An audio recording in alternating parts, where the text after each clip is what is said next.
Desde nuestros estudios en Washington, D.C., Batalla Política. Bienvenidos a Batalla Política, feliz domingo. Hoy nos acompaña aquí Federico de Jesús. Fede, siempre un placer tenerte. Gracias por acompañarnos. ¿Y por qué no pasamos ya directo con Emiliana para que nos cuente los temas que han estado esta semana, que predominante, impeachment? Definitivo. Adelante, Emiliana, bienvenida. Hola, ¿qué tal? Yali, Federico de Jesús. Pues esta semana les proponemos debatir sobre estos temas que han sido noticia aquí en Estados Unidos. Primero, la Cámara de Representantes vota para llevar al mandatario estadounidense Donald Trump a un juicio político. Lo acusan de dos cargos. El primero, obstrucción al Congreso, y el segundo, abuso de poder. Ahora, Trump pasará a un juicio político en el Senado. Pero la líder de la Cámara de Representantes, Nancy Pelosi, aún no ha enviado los artículos para la Cámara Alta hasta que, según ella, le ofrezcan garantías de que se llevará a cabo un juicio político justo y transparente. El destino de Donald Trump está en las manos del Senado. El presidente estadounidense ingresó este miércoles en la deshonrosa lista de los mandatarios que han sido sometidos a un proceso de impeachment en la Unión Americana. El juicio, que iniciará en enero, será encabezado por el presidente de la Corte Suprema, John Roberts. Los miembros de la Cámara de Representantes actuarán como una especie de fiscales. Tendrán el papel de la parte acusadora, mientras los integrantes del Senado se convertirán en el jurado. Trump, por su parte, podrá contar con dos abogados defensores. Al final del proceso, en el que se presentarán argumentos a favor y en contra del mandatario, se realizará una votación. Si es hallado culpable por 2/3 de los miembros del Senado, es decir, un total de 67 senadores, será destituido y el cargo pasará a ocuparlo el vicepresidente Mike Pence por el resto del mandato. Sin embargo, el panorama no es tan desolador para Trump y las expectativas de que sea condenado son bajas, pues esto significa que al menos 20 republicanos tendrían que votar contra Trump, y hasta el momento no han mostrado intenciones de que quieran unirse a los demócratas. Señora presidenta, debo advertirle, estoy a punto de decir algo que mis colegas demócratas odian oír. Donald Trump es presidente de los Estados Unidos. Hoy es presidente, será presidente mañana y será presidente cuando se acabe este juicio político. Si ocurriera un revés, sería algo histórico. Los dos únicos presidentes que habían sido sometidos a impeachment hasta el momento resultaron exonerados. Aunque Trump podría comparecer ante el Senado, está previsto que sea su abogado quien lo haga en su nombre. El juicio podría demorar semanas y se habla de 126 horas de audiencias, pero se desconoce exactamente cuántos días llevará el proceso. Trump, de 73 años, está acusado de abusar de su poder al presionar a Ucrania para que investigara a Biden y para que estudiara una teoría ya desacreditada de que los demócratas conspiraron con Ucrania para inmiscuirse en las elecciones de 2016. Segundo, la Cámara de Representantes también aprobó este viernes el nuevo Tratado de Libre Comercio que reemplaza el Telecán vigente desde hace 25 años. Este nuevo acuerdo se llama el TEMEC y ayudará a que puedan avanzar grandes agricultores, ganaderos y también pequeños empresarios aquí en la Unión Americana que estaban viéndose afectados por la guerra comercial entre Estados Unidos y China. Esto también le permite al mandatario estadounidense Donald Trump tachar este triunfo y una de sus promesas de campaña, mientras que le permite a la líder de la Cámara de Representantes, Nancy Pelosi, también decir que mientras avanzaban con las investigaciones del juicio político y las acusaciones contra Trump, pues continuaron legislando y aprobaron este acuerdo bipartidista. 3. Los precandidatos presidenciales demócratas tuvieron otro debate esta semana, el más pequeño hasta la fecha. Debatieron sobre temas como el juicio político en contra del mandatario estadounidense Donald Trump, también seguro de salud para los estadounidenses, uno de los principales temas de campañas aquí en la Unión Americana. Y por último, debatieron también sobre las donaciones que han recibido hasta la fecha algunos de los precandidatos de parte de millonarios y billonarios en la Unión Americana. Esta es toda la información que tenemos. Yali, Federico, es tiempo para el debate. Y regresamos. Gracias, Emiliana, por ese reportaje. ¿Y qué te parece, Yali, si empezamos a hablar del juicio político del presidente? Bueno, si por los demócratas fuera, cerráramos este año con una nota amarga. Esperemos que no, esperemos que sea con la confirmación ya final del USMCA. Pero vamos, este juicio político ¿qué sentido le encuentran? Ya lo que quiero es que llegue al Senado, que acabe todo esto para que el presidente se pueda concentrar de manera total en acuerdos como ese, precisamente como el USMCA, que va a traer más de 68 mil millones de dólares a nuestra economía, más de 176 mil trabajos. Lo que queremos es que estemos concentrados en hacer crecer nuestra nación y no en vendetas políticas. Precisamente por eso es que se está haciendo este juicio, para defender la democracia en contra de una potencial vendetta que tenía el presidente contra su oponente político, y usó los recursos del gobierno federal y del haber de los Estados Unidos para adelantar su campaña y no los intereses nacionales de Estados Unidos, pero parece que se puede mascar chicle y comer y caminar a la vez. Ese es el dicho favorito de ustedes los demócratas, pero la realidad de este asunto es que cuando ese juicio llega al Senado se va a manejar de una manera justa, no tiene un apoyo bipartidista, y lo que estamos viendo en este momento es que ya los republicanos estamos saciados de todas estas cacerías de brujas y juegos partidistas que continúan haciendo los demócratas sin tener en consideración cómo está afectando esto a los constituyentes que los eligieron para trabajar para el pueblo estadounidense, no para estar llevando a cabo juegos políticos. Lo primero que tiene que hacer un oficial electo es cumplir el juramento que toma. Y si un congresista y un senador se toma en serio defender la Constitución de enemigos externos e internos, cuando hay un caso donde el presidente trata de manipular las acciones de un gobierno extranjero para su beneficio político, eso se tiene que investigar. Eso es lo que están haciendo los demócratas. Yo lo que creo es que en estos momentos lo que estamos viendo, y me estabas hablando fuera de cámara del comentario de Mitch McConnell, el jefe o el presidente de la mayoría, por decirlo de alguna manera, en el Senado, que es uno de los que va a tener la última palabra en todo este juicio político. Lo que tenemos que darnos cuenta es que ya la imparcialidad, por lo menos por parte de los demócratas, ha quedado a un lado. Los republicanos se han dado cuenta de esto. Nos hemos dado cuenta de que para los demócratas ya esto va más allá ya va inclusive más allá de una vendetta política. Desde el primer día que el presidente Trump llegó a la oficina oval, los demócratas están empeñados en removerlo de su cargo, con o sin justificación. Bueno, Yali, tú sabes que Pelosi se resistió a empezar esto. Ella no quería hacer el impeachment, ella tenía una presión enorme de la base liberal del partido que la estuvo presionando, y como quiera se resistió, y no fue hasta que nos enteramos de lo que sucedió en Ucrania, en parte gracias a que el presidente sacó un informe sobre esa llamada, y que pudimos ver que él le dijo: sí, espérate, la ayuda militar, pero necesito que me hagas un favor. Y eso fue lo que causó todo este revuelo. Mira, estoy buscando, porque estoy hablando contigo, pero estoy buscando aquí esta cifra que es muy interesante. 51 a 45% no quiere el pueblo estadounidense que remuevan al presidente Trump del cargo. Esto es un poll que acaba de salir reciente, que acaba de publicar Fox. Esto es impresionante. Y continúa perdiendo apoyo este juicio político, porque el pueblo estadounidense lo que está viendo es que ya pasaron 2 años de lo de Mueller. Dinero, más de 30 millones de dólares gastados en todo este probe. Los demócratas prometieron las pruebas más exclusivas, las más jugosas, para decir que iban a remover al presidente con lo de Mueller, y que había una colusión entre miembros de la campaña y el presidente con Rusia. No pudieron probar absolutamente nada. Ahora, con lo de Ucrania, llevan a cabo este juicio político. Todos estos son recursos que se están gastando del bolsillo de los contribuyentes. ¿Hasta dónde vamos a ir? O sea, que tú no piensas sin que pruebas. 10 instancias de obstrucción a la justicia no es evidencia Eso es lo que ustedes llaman, lo que ustedes quieren llamar. Ustedes están eso es diciendo, lo que dice en el informe. Ustedes están, no, estamos hablando de Mueller, me estás hablando. Sí. El presidente fue condenado.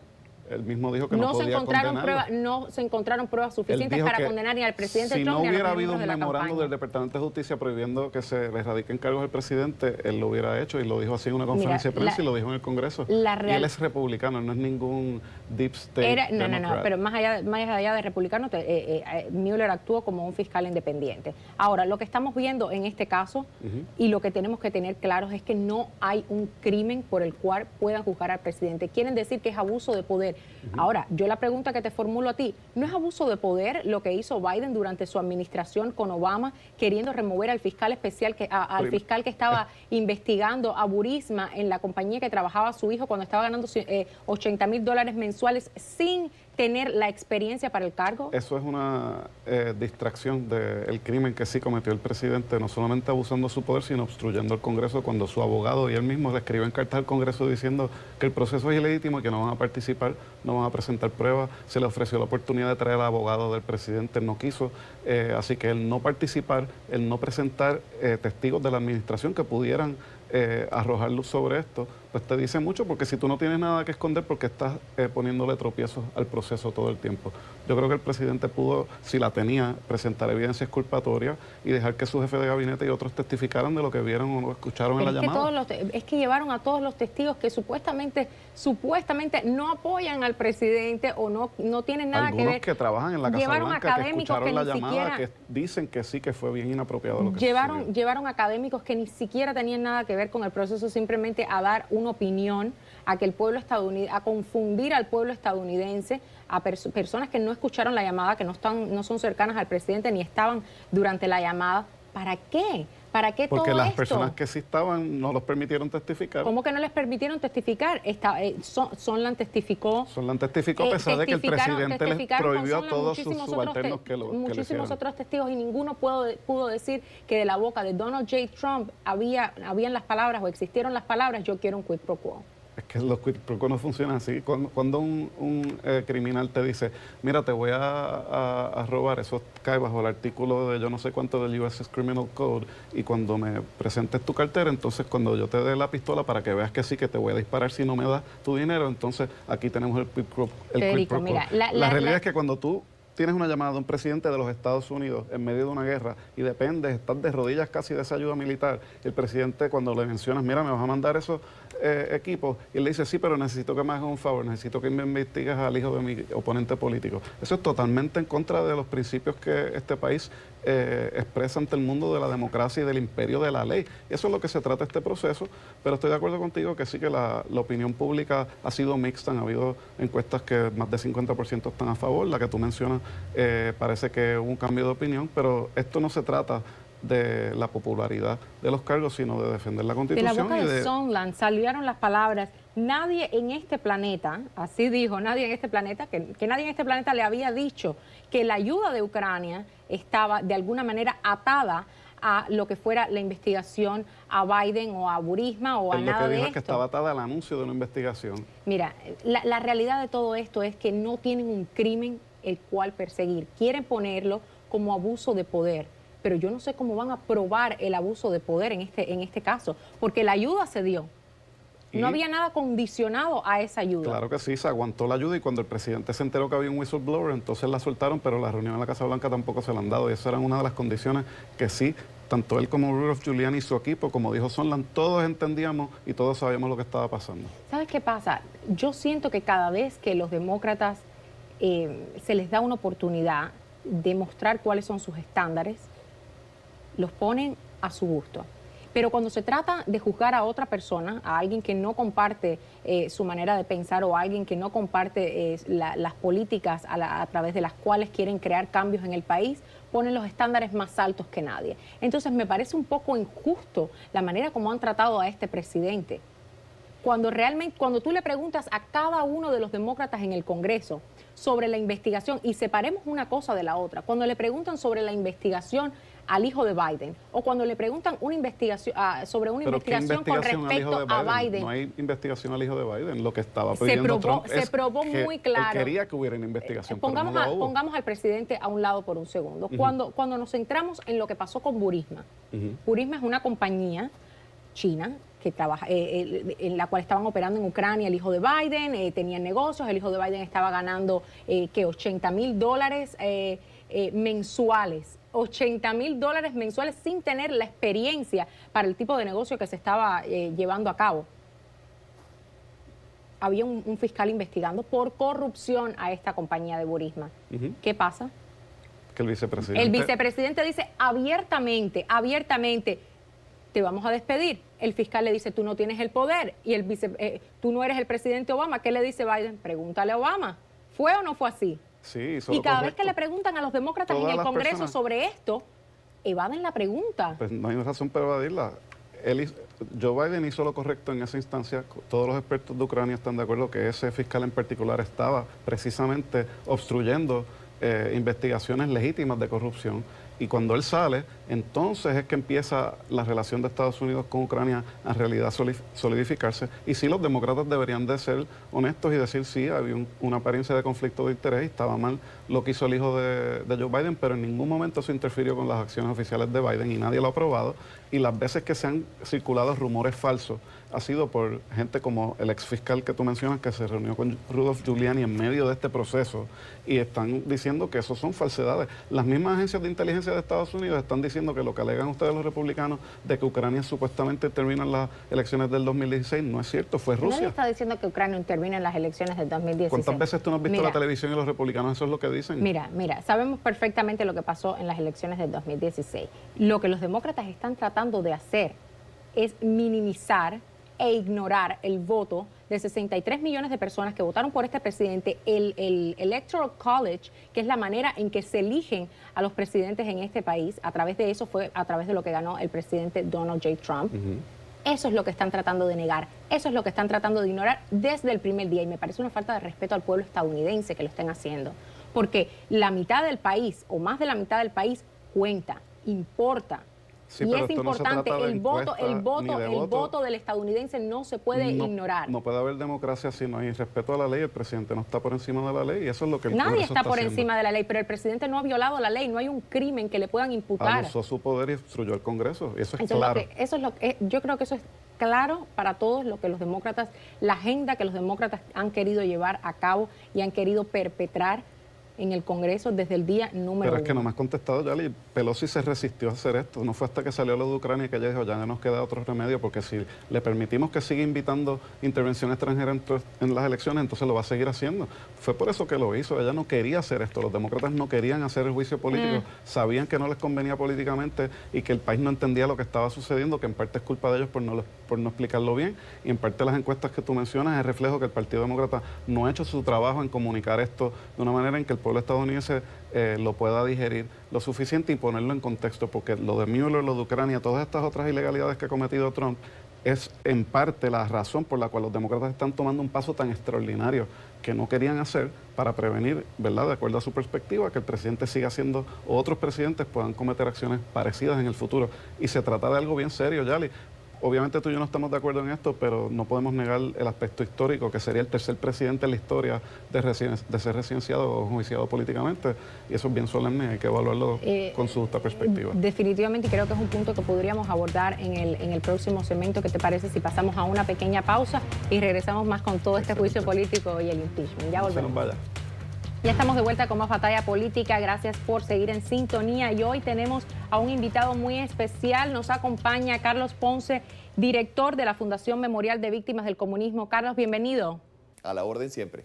Carlos, estas misiones internacionalistas siempre han tenido por parte de Cuba una connotación política. Eso es más que conocido. Ahora, ¿debería haber una ley que prohibiera que cualquier tipo de médico se involucrara en asuntos políticos durante estas misiones?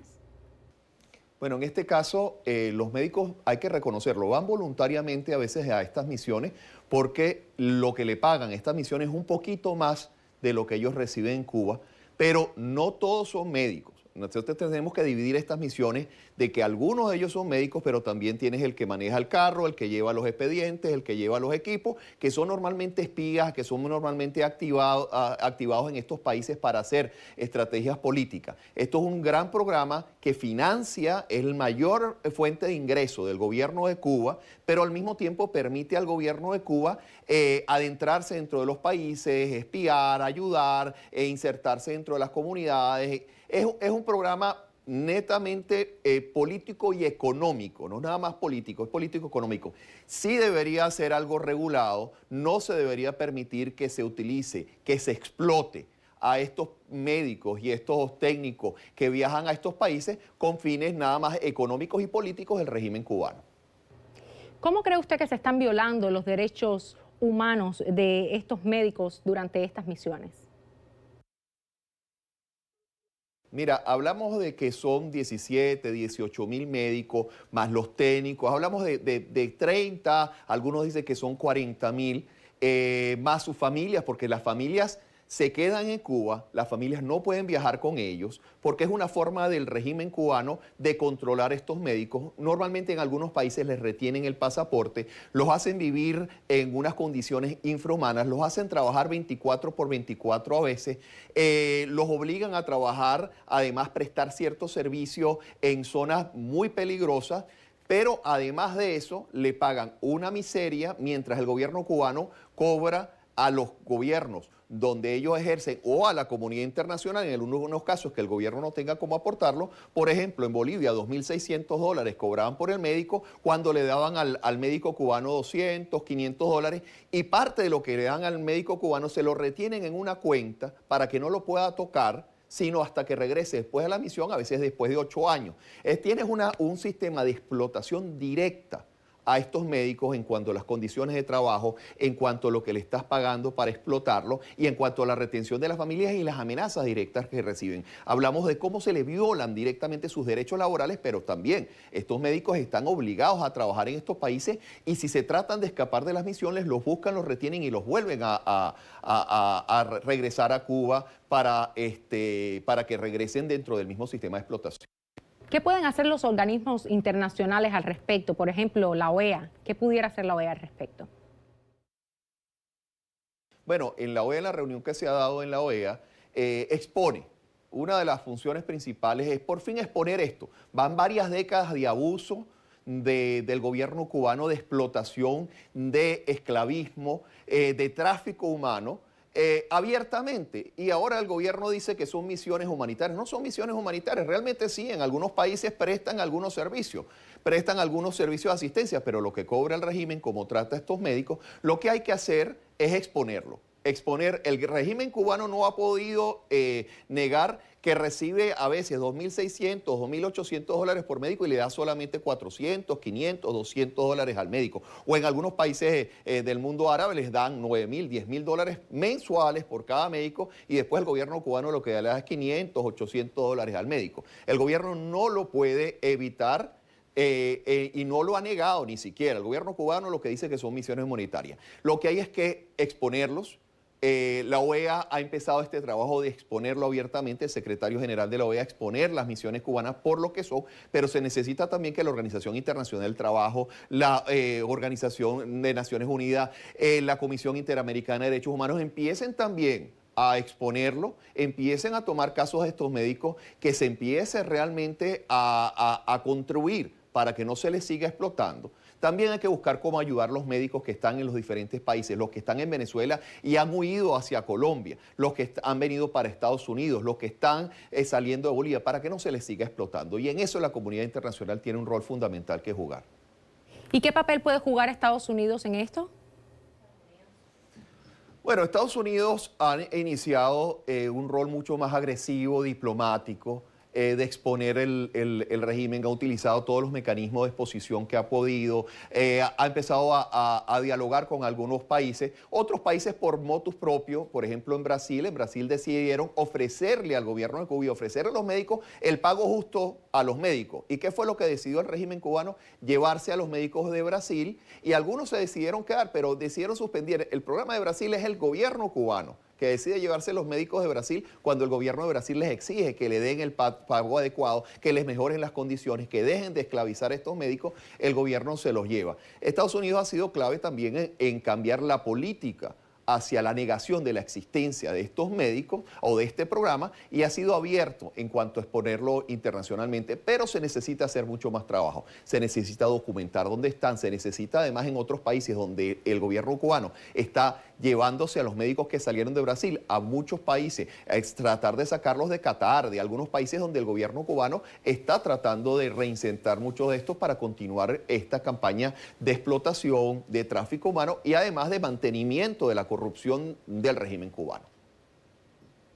Muy agradecidos aquí en NTN 24 con la intervención de Carlos Ponce, el director de Fundación Memorial de Víctimas del Comunismo. Muchas gracias, Carlos. Bueno, una entrevista, Federico, bastante interesante. Me toca a fondo porque soy cubana, porque sé cómo ha manejado este gobierno desde siempre las políticas de una manera tal que ha destruido a un pueblo durante 60 años. Pero bueno, entrando un poco en la temática de lo que son las organizaciones internacionales y qué pueden hacer por los derechos humanos de todas las personas, incluidos de los cubanos, te puedo decir que desde acá, desde los Estados Unidos, hemos tenido buena representación y el presidente Trump ha influido muchísimo en todos los temas que sean sanciones en cuanto a todos los países que tienen tendencias socialistas, comunistas, etcétera. Lo hemos visto con Cuba, con Venezuela, con Nicaragua. No, no le ha ido un poquito más duro lo de Venezuela a Trump de lo que él esperaba. Quizás él esperaba que fuera más fácil. Yo creo que todo el mundo esperaba que lo de Venezuela fuera más fácil. Estoy segura que cada uno de los venezolanos piensa así. Lamentablemente no ha sucedido. Estamos esperando ansiosos. Yo creo que no solo ya los venezolanos, sino todos los latinoamericanos, sí, ese cambio, porque realmente hemos visto a nuestros hermanos venezolanos cómo han sufrido y cómo continúan sufriendo las consecuencias de todo lo que está pasando en Venezuela.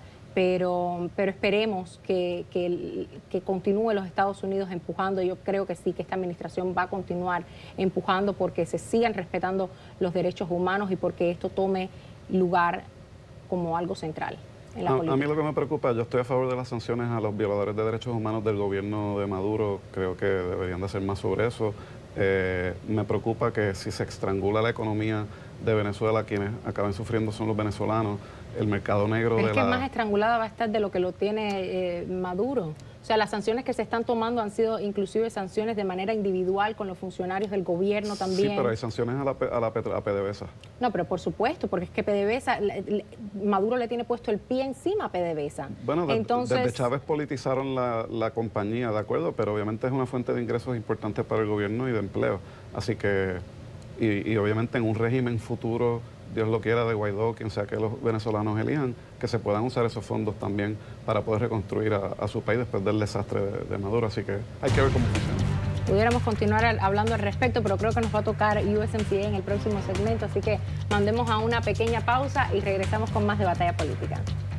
Y ya estamos de regreso aquí para más Batalla Política. Me acompaña Yali Núñez. Yali, hay muchos temas, pero yo creo que USMCA es de los más complejos, pero una victoria bipartidista para el Congreso y el presidente Trump, ¿no lo crees? Totalmente, totalmente. Algo que estuvo empolvado en el escritorio de Nancy Pelosi por un año, algo que pudo haber hecho hace muchísimo tiempo, algo que va a beneficiar al pueblo estadounidense. Estamos hablando de, como te había mencionado anteriormente, 68 mil millones de dólares para nuestra economía. Estamos hablando de 176,000 nuevos trabajos que se integrarían a nuestras industrias, a nuestra sociedad. En cuestión de exportaciones a Canadá y México, subirían o aumentarían a 19.1 mil millones de dólares y a 14.2 mil millones de dólares, respectivamente 19 Canadá, 14 México. O sea, estamos hablando de algo que es un triunfo para la economía de los Estados Unidos, es un triunfo para la región también, porque es parte de nuestra región, y una buena relación diplomática, la mejoría de una buena relación diplomática con nuestros vecinos. Eso es algo que, ¿verdad? Obviamente los mexicanos lo tendrán que aquilatar, pero López Obrador ha sido muchísimo menos... ¿Por qué? Pero déjame decirte, López Obrador ha sido muchísimo menos confrontacional con Trump de lo que muchos esperaban. En cuanto al tema migratorio, francamente se doblegó mucho más rápido de lo que nadie imaginaba en cuanto a permitir que los mexicanos y los centroamericanos más que nada esperaran en México o en otros países para pedir asilo. Pero en cuanto a esto del USMCA, pues hay que darle crédito a López Obrador porque él dejó que Peña Nieto culminara la negociación con Trump y obviamente estuvo dispuesto a aceptar pues las enmiendas que Nancy Pelosi y los demócratas estuvieron impulsando de mayores derechos laborales, que se les pague más a los trabajadores mexicanos y se protege el medio ambiente, y eso es bueno para el trabajador americano porque así el trabajador de aquí no está compitiendo en desventaja con los trabajadores allá. Así que eso es lo que le llaman en inglés un win-win. Y yo creo que sí, que es muy positivo, aunque me sorprendió que los mexicanos último minuto se sorprendieran con una de las medidas que los demócratas también apoyaron, al igual que el presidente, de enviar inspectores a México para asegurarse el cumplimiento del tratado. Y eso parece que los mexicanos lo vieron como una afrenta a la soberanía. Yo espero que el Departamento de Estado y la Casa Blanca puedan limar esas asperezas porque es un tratado, yo creo que sería muy positivo para la región y actualiza muchísimas cosas que en el 93 no teníamos 94, de vista con la tecnología, la cadena de la manufactura de los autos es más beneficiosa, la propiedad intelectual, así que, y hay que darle crédito a Trump que probablemente lo que él quería era eliminar el tratado por completo, que hubiera sido un desastre, y el estar dispuesto a hacer la negociación yo creo que ha sido fructífero. Sí, y yo creo también que es importante destacar todo lo que ha sido esta negociación. El presidente desde el principio ha tenido manos fuertes, se ha concentrado mucho también en ayudar a los otros países, pero también priorizar lo que es la agenda del pueblo estadounidense, lo que es el beneficio de nuestra economía. Lo estamos viendo con un 3.5 de desempleo a nivel nacional. Son números sin precedentes, Federico, algo que no se había visto anteriormente, que continúa en ascenso en cuanto a las mejorías. estamos viendo prosperidad bajo la administración Trump. Y yo creo que eso es innegable.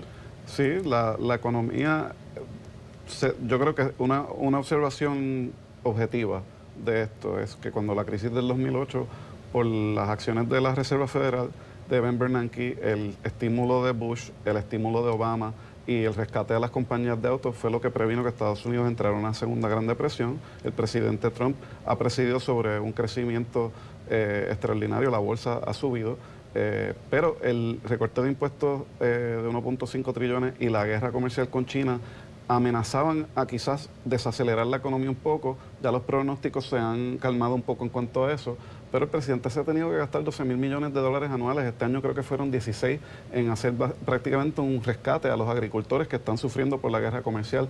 Así que esto de USMCA le envía una señal al mercado positiva, pero todavía hay otras señales en la economía que hay que estar pendientes. Yo creo que, bueno, todos los mercados hasta cierto punto se reajustan y algo entra, algo sale, pero la realidad es que los farmers, o sea, los campesinos van a ver mucho, las personas que trabajan en los campos van a ver mucho beneficio en cuanto al tratado de USMCA, van a ver beneficios en las industrias de manufactura, que es algo que de lo cual en gran parte depende nuestro país también.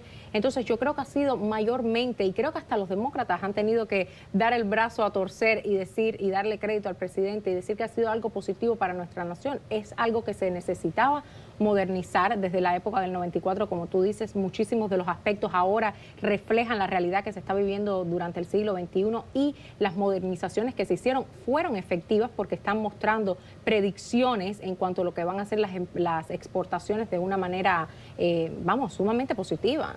Y hay que darle crédito al equipo negociador del presidente, que en medio de todo lo que estaba sucediendo en Europa, insultos de Trudeau y el presidente Trump y todo lo que está sucediendo aquí con impeachment, se vieron por encima de eso. Que pudieran crecerse, yo creo que habla muy bien de ellos y del USTR, del representante comercial de Estados Unidos que tuvo un rol protagónico en esto. Totalmente. Y quiero que continuemos hablando un poquito de esto, porque también hubieron 455 compañías que le han hecho endorsement o han endorsado lo que es el USMCA. ¿Por qué crees que ha sido así? Pues Yali, definitivamente un impacto económico significativo. ¿Cómo tú crees si de alguna manera que este acuerdo vaya a impactar las elecciones? Sabemos que en el 2008 el presidente Obama prometió que iba a renegociar NAFTA, no lo hizo, eso hay que admitirlo. Sabemos que esto fue un tema que dividió a los demócratas en el 2016, que Hillary Clinton, a pesar de negociar el Tratado del Pacífico, se opuso, y Bernie Sanders estuvo opuesto desde el principio, el presidente también. Así que esto básicamente saca el tema de la arena electoral por el momento. Yo creo que no. Yo creo que por el contrario, yo creo que USMCA va a ser algo de lo cual el presidente va a poder decir, ¿sabes qué? Promesa hecha, promesa cumplida.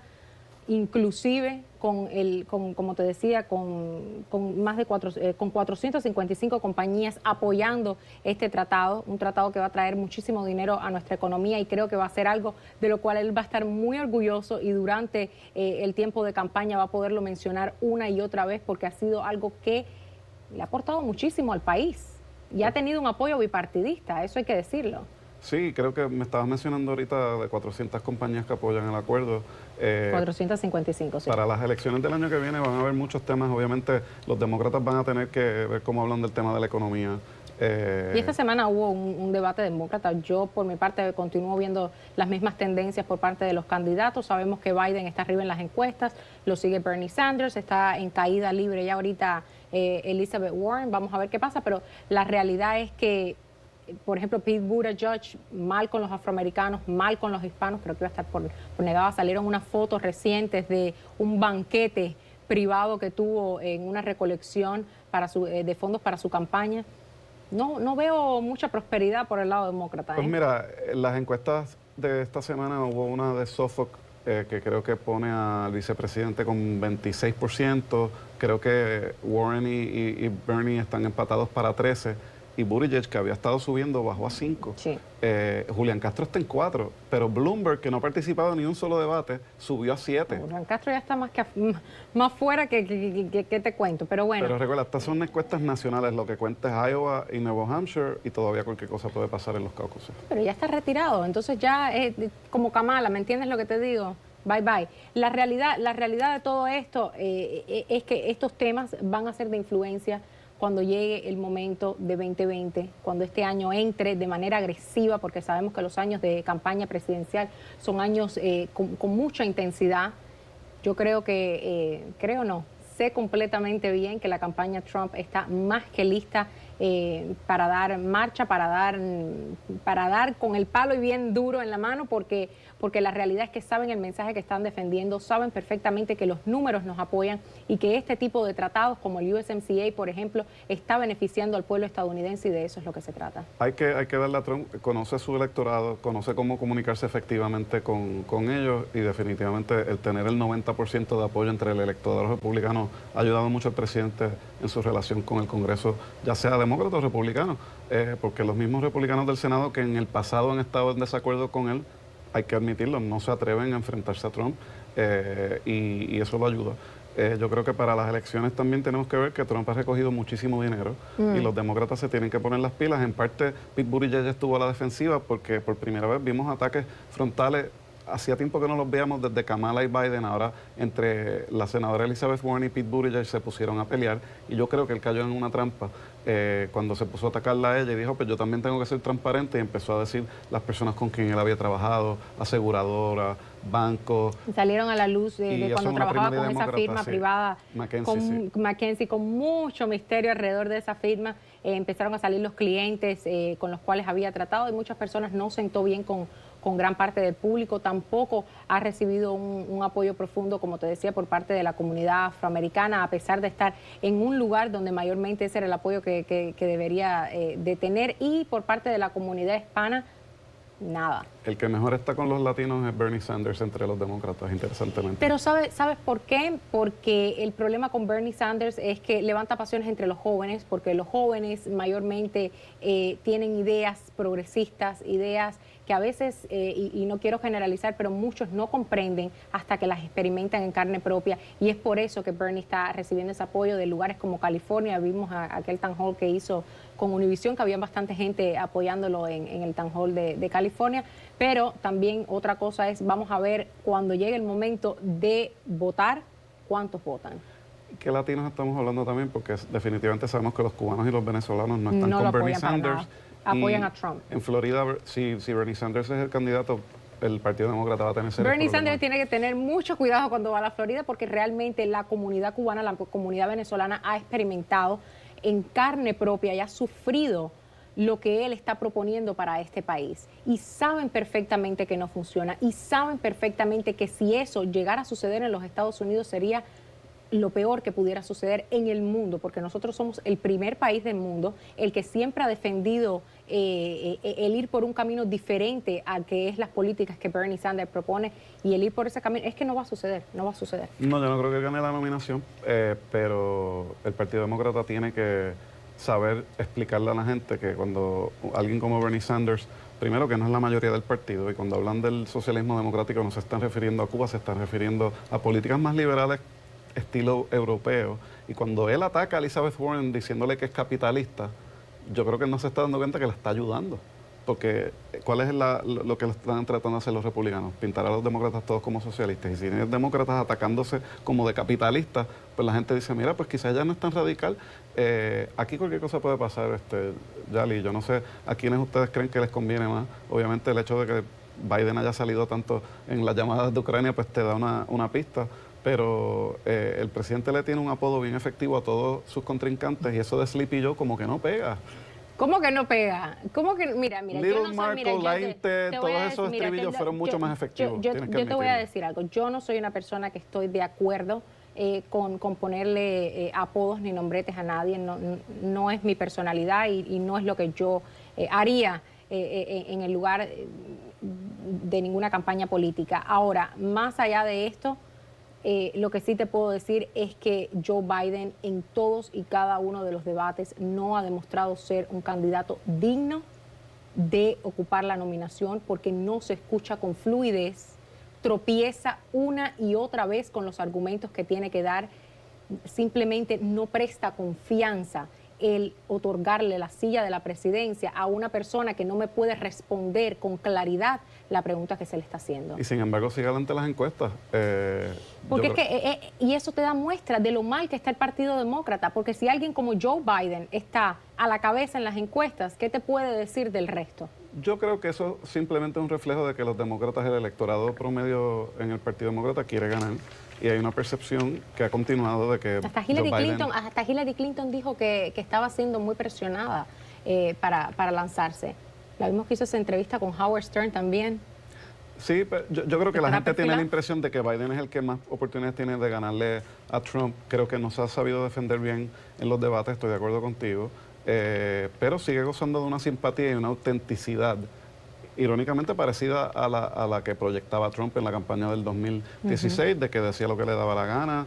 La experiencia la tiene, sí. pero como tú dices, no ha demostrado tener esa claridad, pero sí los demócratas hemos visto debates enriquecedores de ideas, de muchas perspectivas de moderados y de liberales, y eso enriquecerá el partido al final del camino. Y sobre todo las políticas que están hablando, ha salido la noticia también que una corte ha declarado que el Obamacare, o sea, el Affordable Care Act, es el individual mandate, el mandato individual es inconstitucional. Eso es importante que lo sepa el público.